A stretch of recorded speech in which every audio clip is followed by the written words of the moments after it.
মনে করি এই ধরনের স্বচ্ছতার পদক্ষেপে আমাদের সহযোগিতা করা প্রয়োজন। আমরা সরকারের পক্ষ থেকে সর্বাত্মক সহযোগিতা করব এবং মাজারের যাতে স্বচ্ছতা, জবাবদিহিতা এবং মানুষের যে দীর্ঘদিনের প্রত্যাশা, সেটা আমি তো বাইরে ছিলাম, বাইরে থেকে আসার পরে আমি কমার্স মিনিস্টারও আমি পার্লামেন্টে পেয়েছি, আমরা সবাই মিলে আমাদের সংশ্লিষ্ট এলাকার এই সিলেটের বিভিন্ন স্টেক হোল্ডার সহ আমরা বসে সিলেটের মানুষের সঙ্গে, সিলেটের সমাজের সর্বস্তরের মানুষের সঙ্গে আলোচনা করে আমাদের এই পূর্ণভূমি সিলেটের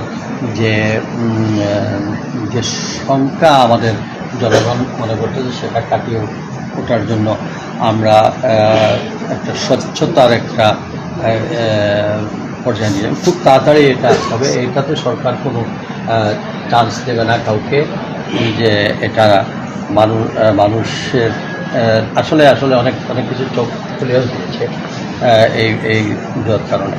তো আর যেটা বদলির বিষয়টা জনপ্রশাসন নিজেই আগে দেয়, এটা তাদের রুটিন ওয়ার্ক, এটা করেছেন। এটা হয়তো ঠিক এই ঘটনার সঙ্গে সম্পৃক্ত, কিন্তু আলটিমেটলি এটা আরও আগে হইলেও এটা হইতো, পরে হইলেও এটা হইতো, মানে কাকতলীয়ভাবে অনেকের।